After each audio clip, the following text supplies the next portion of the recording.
디파인 성동고등관 무학여고 1학년 담당 신지현 선생님입니다.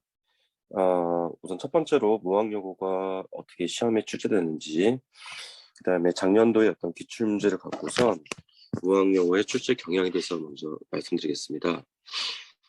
오늘 할 설명에 대한 내용은 이렇게 그 6가지의 목차로서 설명을 먼저 할 건데요. 첫 번째 1학기 중간고사 국어에 대한 범위 설명할 거고, 두 번째 1학기 중간고사 출제 문항수 및 각각의 영역당 비율에 대해서 한번 알아볼 거예요. 세 번째 1학기 중간고사의 주요 문항들 분석을 통해서 이런 문항이 1등급의 어떤 문항이 될 수 있다라고 세 번째 설명할 거고요. 그 다음에 1학기 중간고사의 특징과 난이도와 그 다음에 많이 궁금해할 등급컵에 대해서 말씀드릴 겁니다. 그 다음에 이제 5번은 문항별 난이도와 등급컵 컷에 대한 얘기 이렇게 할 거고요. 그 다음에 마지막이 6번째 무학여고 1학년의 어떤 프리미어반 3월 5일부터 개강하는 반에 대한 어떤 개강 안내에 대해서 설명드리겠습니다. 첫 번째 1학기 중간고사 범위에 대해서 먼저 말씀드리겠습니다. 무학여고 같은 경우는 출판사가 천재박이라는 출판사를 사용하고요. 그 다음에 전체 교과서가 3단원 정도가 출제가 됩니다. 그 다음에 이제 3단원이 출제가 됐을 때 이 3단원을 분석 한번 해보면 먼저 1단원에 1, 그 다음에 2단원에 1, 2, 3. 그러면 1단원에서 보면 1만 있는 게 아니라 2도 있는데 그건 학교에서 시험에 출제가 잘 안 됩니다. 그 다음에 문법이었던 3단원에 1 이런 식으로. 그래서 총 보면 범위가 3단원 정도 된다는 얘기. 그 다음에 또 중요한 게 있는데 여기 좀 중요한 거죠. 왜냐하면 무학여고 같은 경우는 각각의 이제 문학과 그 다음에 문법에 대한 프린트가 자세하게 포함됩니다. 네, 이것도 또한 뭐합니다. 시험 범위에 출제된다는 것. 그래서 프린트물 나오는 것은 여기에서 보면 문학 범위가 있죠. 문학이 허생전. 그 다음에 여기 문법 파트가 있죠. 3단원의 1, 요 부분. 그래서 요 부분에 대한 거를 보충 프린트, 그다음에 이것도 보충 프린트. 그래서 학교 프린트도 시험에 출제된다는 것. 이렇게 알고 계시면 되고요. 그 다음에 밑에 있는 거는 학교 책의 목차인데 제가 갖고 왔습니다. 첫 번째 1단에서 나오는 거는 1단에 2는 들어가지 않습니다. 그래서 1단원에 1. 그래서 이거는 이제 공손성의 원리라는 부분인데, 그러니까 대화에서의 원리를 공부하는 부분. 그래서 1-1이 시험 범위에 들어가고, 그 다음에 2단원은 1, 2, 3이 다 들어갑니다. 다 들어가고, 그 다음에 범위를 말한다면 2단원의 1 같은 경우는 독서 부분이고요. 그 다음에 2단의 1과 2단의 3이 독서 파트예요. 그 다음에 2단의 2 파트는 문학 파트. 그래서 2단은 다 들어간다는 것. 그 다음에 3단원을 보면 3단원은 크게 보면 2개 파트입니다. 이렇게 문법 파트인데 여기서 보면 첫 번째가 이렇게 나눌 수 있습니다. 요게 첫 번째 파트가 올바른 발음과 표기. 그래서 요거는 뭐냐면 우문이란 우문의 변동에 대한 얘기가 들어갈 거예요. 그래서 발음법, 올바르게 발음하는 거. 그 다음에 거기에 맞춰서 표기하는 것. 요게 3-1. 요 파트는 3-1 파트는 중간고사법입니다. 그 다음에 3단원을 보면 이제 2개 파트로 되어 있는데, 그러니까 크게 보면 하나, 둘, 3개 파트인데, 뭐 시험에 잘 나오는 거는 한 파트, 이렇게 2개 파트로 나올 수 있습니다. 했을 때 3단원의 1단원 같은 경우는 이제 중간고사법이겠죠. 그 다음에 3단원의 2 같은 경우는 1학기 기말고사법입니다. 3단원의 2는 한글 맞춤법은 기말고사에서 한글 맞춤법에 대해서 띄어쓰기, 올바른 표기, 그 다음에 요거에 대한 얘기가 한글 맞춤법. 이제 요거는 1학기 기말고사 범위에 포함됩니다. 이렇게 해서 요 목차를 보고선 보시면 되겠고요. 그러면 이제 넓게 본다면 1학기 중간고사에 들어가는 것은 1단원 1, 그 다음에 2단원에 하나, 둘, 3개, 3단원에 1 이렇게 시험 범위가 출제된다는 거 알고 계시면 되고요. 여기 1학기 보통 중간고사 국어에 대한 시험 범위입니다. 그 다음에 넘어가겠습니다. 두 번째 2학기 그 무학여고 같은 경우에 문항 수와 그다음 영역당 비율을 본다면 타 학교에 비해서 약간 문제가 좀 많은 편이죠. 객관식이 29문항. 근데 반대로 서술형역은 2문항뿐이 안 되기 때문에 근데 이거는 때에 따라서 이제 달라지는 경향이 좀 있습니다.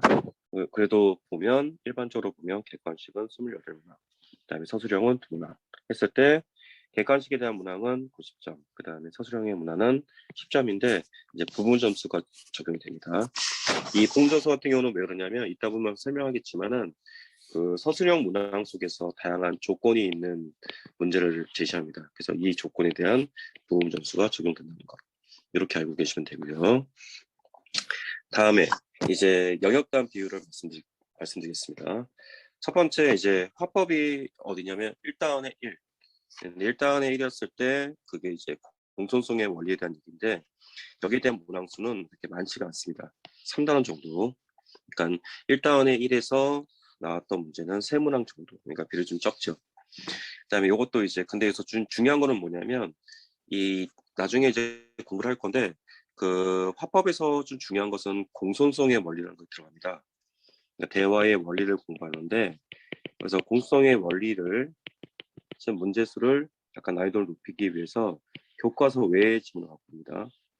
갖고 와서 이 아까 말했던 공손성의 원리에 적용하는 것들 교과서 외의 지문을 활용했다는 것 이렇게 문제가 나오고요. 이거는 화법 문제입니다. 화법 문제는 세문항 1단원의 1은 세문항 그 다음에 두 번째 2단원의 1과 2단원의 3이었던 독서 지문이죠. 독서 지문은 한 파 똑같습니다. 그러니까 2단원 1에서 4개 문항 그 다음에 2단원 3에서 4개 문항 근데 공통적으로 추천한 걸 보면 여기서 서술상의 특징에 대한 문제 그러니까 어떻게 글을 쓰고 있는지 이런 문제가 공통으로 출제가 됐죠.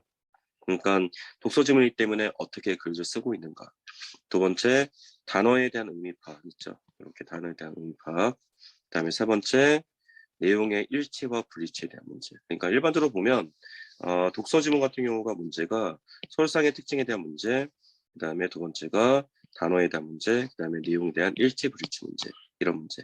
그래서 크게 난이도는 높지가 않았습니다. 그 다음에 세 번째 문학 파트죠. 그러니까 1학기 중간고사에서 문학 파트는 2-2단원에 바로 허생장이 들어갑니다. 그러면 아까도 본 것처럼 2-1 여기서는 4문항이었죠. 근데 여기서는 서술형 문항과 합쳐갖고 6문항이 출제된다는 것. 그래서 우리가 배웠던 약간 문학과 그 다음에 그래서 학교에서 보면 이 3번과 4번이 문학과 문법이 있는데 총 합쳐서 6개 문항 그 다음에 13개 문항 대략적으로 3분의 2가 여기서 출제된다는 거죠. 문학과 문법에서. 그래서 약간 좀 비중이 높은 부분이 문학과 문법입니다. 보자, 문제를 본다면 어떤 문제? 뭐 서울상의 특징에 대한 문제. 마찬가지입니다. 서울상의 특징의 문제. 독서에서도 서울상의 특징의 문제가 있는데 여기도 서울상의 문제가 나왔죠. 그러니까 글을 어떻게 쓰고 있는지. 그 다음에 문맥적 의미 파악. 그러니까 하나의 어떤 문장을 주고선 그 속에 담겨있는 의미가 무엇인가. 그 다음에 시사삼칙에 대한 의미, 세부 내용에 대한 문제가 나왔죠. 그 다음에 이문에 대한 성격에 대한 파악하는 문제. 이렇게 6문제. 근데 이 문학도 엄밀히 본다면 크게 난이도가 높은 지문은 아니었습니다. 작년 같은 경우는요. 그 다음에 이제 관건. 가장 중요한 네 번째, 문법에 대한 문제죠. 문법이 보면 13문항이죠. 거의 30문항이면 학교 출제는 30문항 중에서 13문항이 나왔으면 거의 반 정도가 되는 거죠. 그 다음에 또 중요한 게 뭐냐면 학교에서 나갔던 보충 프린트 문제가 있습니다. 이 문법에 대한 보충 프린트가 있는데 이 보충 프린트가 굉장히 어렵습니다. 이게 고3 정도에서 배우는 프린트물을 학교 선생님이 준 다음에 수업 시간에 다뤄줍니다. 근데 이제 아직까지 문법에 대한 체계가 완성되지 않은 고1 같은 경우는 이렇게 학교 수업을 들어도 아이들이 보통 얘기하기에 어떤 얘기인지 잘 모르겠다고 많이 얘기합니다. 그런데도 지금 학교에서는 이렇게 수업을 쭉 나가고 그런 수업에 썼던 부분들이 문제로 출제가 됩니다. 그 다음에 그 13개 문항이죠. 그 다음에 출제 내용도 보면 다양합니다. 그러니까 그 프린트에서 나왔던 거를 꼼꼼하게 다 봐야 되는 거. 그래서 맨 처음에 뭐 자음과 모음의 책에서부터 그다음에 음절의 유형, 그다음에 올바른 발음법, 그러니까 꼭 프린트 내용을 다 꼼꼼하게 봐야지만 암기를 해야지만 다 맞을 수 있는 문제가 많이 출제됐다는 것 이렇게 알고 계시면 되고요. 그래서 문법 문항이 난이도가 좀 높았습니다.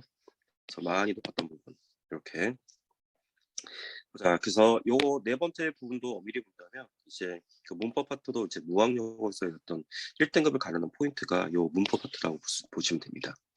그래서 전체적으로 본다면 난이도를 친다면 네 번째에는 문법은 상난이도, 그 다음에 세 번째 거는 중상 정도 난이도, 그 다음에 두 번째는 중난이도, 그 다음에 화법은 약간 하난이도 정도 됩니다. 그 다음에 넘어가겠습니다. 세 번째, 그럼 작년에 출제된 문제를 갖고서 한번 설명드리겠습니다. 먼저 1번 문제입니다. 객관식 1번 문제였고요. 이 객관식 문제 1번 문제는 화법에 대한 문제였습니다. 화법에 대한 문제, 그러니까 1단원의 1에 대한 문제였죠. 근데 요 지문은 학교에서 배우는 지문이 아니고 요 지문 같은 경우는 학교 선생님이 만들었던 지문입니다. 이거를 우리가 배우는 공통성의 원리, 동의 경률, 관열 경률, 찬동의 경률, 겸열 경률, 요일 경률 여기다가 적용해서 푸는 문제. 첫 번째 문제에서 봐야 될 포인트는 학교 교과서 외의 지문을 통해서 개념과 연결시키는 문제 이렇게 나온다는 얘기죠. 그 다음에 7번째 문항입니다. 7번 문제죠. 마찬가지입니다. 이것도 독서에 대한 문제입니다. 독서 2단원에 대한 문제죠. 근데 이것도 교과 외의 지문이 나와서 이렇게 교과서에 있는 내용과 연결시키는 거 보기. 그래서 중요시켰죠. 약간 길게 약간 깁니다. 선생님이 지금 칸이 적기 때문에 중요시켰고요. 요 정도의 지문이 아닙니다. 요 정도 한 6개 문단 정도의 보기가 제시돼서 앞에 나왔던 등나무 교체하는 등나무 운동장이라는 독서 내용하고 연결시켜서 관련시키는 문제. 이것도 약간 좀 어려웠던 문제겠죠. 그러니까 아이들이 좀 어려워하는 것은 뭐냐면 바로 이제 이렇게 교과서 외의 지문하고 전체 내용을 연결시키는 문제. 이렇게 7번 문제고요. 그다음에 이제 문법 문제죠. 문법 문제가 좀 난이도가 높은 게 좀 많았고요.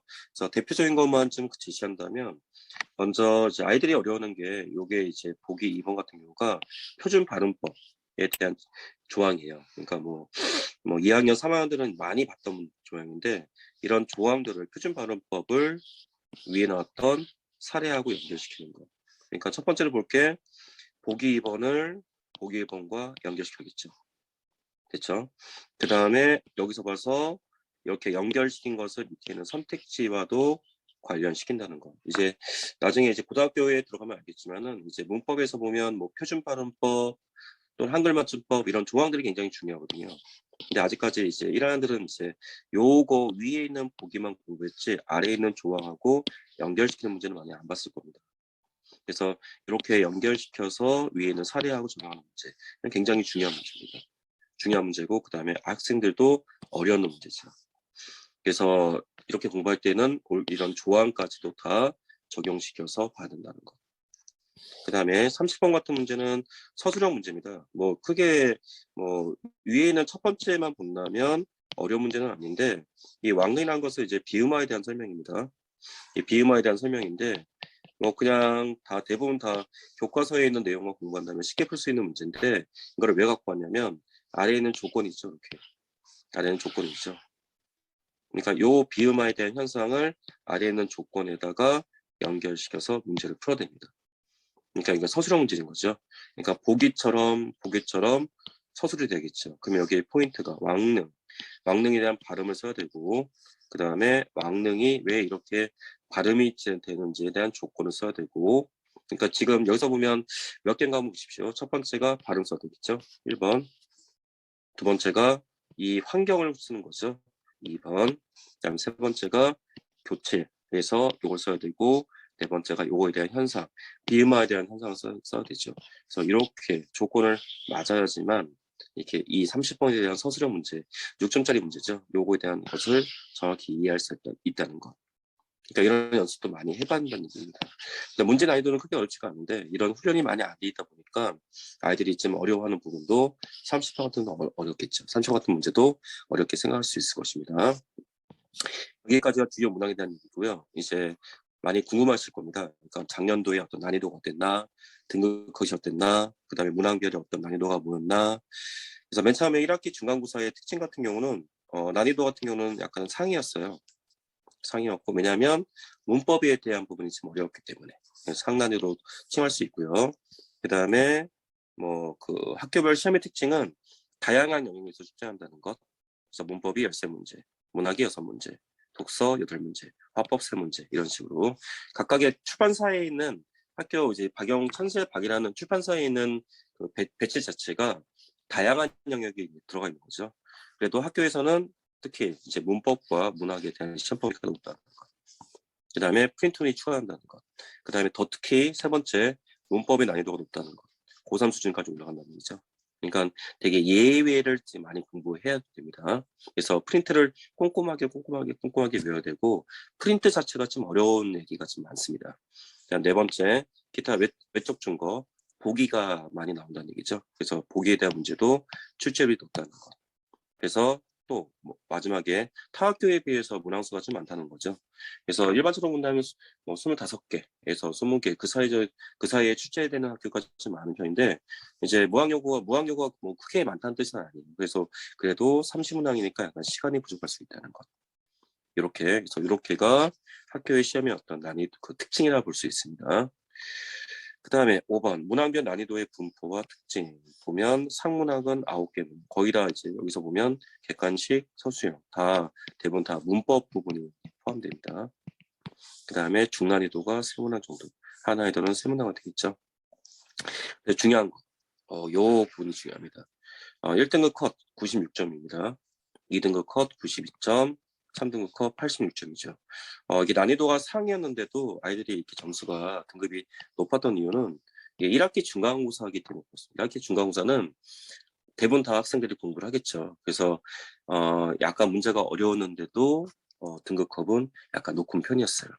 그래서 열심히 공부한다는 얘기죠. 그래서 무학여고가 아신 것처럼 뭐 그 여자아이들이 많이 모여 있고 그 다음에 이제 공부를 하는 아이들이 모이기 때문에 상난이고 나와도 이렇게 등급 정도가 따기가 어렵다는 거. 그래서 한 문항 정도, 한 문항 또 아니면 한 문항에서 약간 서술형에서 한 문항에다가 플러스 부분 점수 이 정도가 돼야지 거의 만점 아니면 한 문제를 틀어야지 1등급을 받는다는 거 이렇게 알고 계시면 됩니다.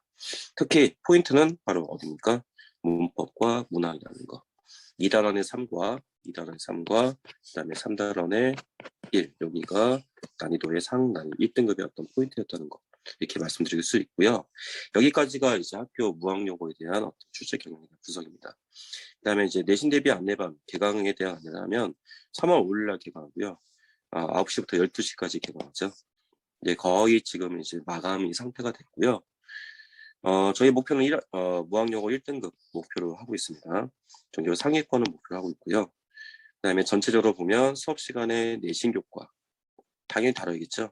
거기다가 학교에 나왔던 프린트물 완벽하게 다 제시를 해줍니다.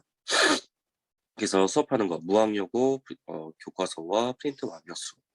그 다음에 저희는 1일 테스트를 보게 됩니다. 예, 1 테스트 어떤 부분이냐면 전주에 공부했던 내용을 수업 시간에 와서 테스트를 보게 됩니다. 그 다음에 그거에 대한 그 수업적인 내용 결과라든지 과제 현황을 부모님한테 문자로 보내준다는 것. 이렇게 해서 저희 아이들이 대부분 다 1등을 받았다는 것. 이렇게 이제 말씀을 드리겠습니다. 오늘 여기까지 무학여고 그 1학기 출제 경향, 그 다음에 내신 대비관 개강 안내에 대해서 말씀드렸습니다. 여기까지 하겠습니다.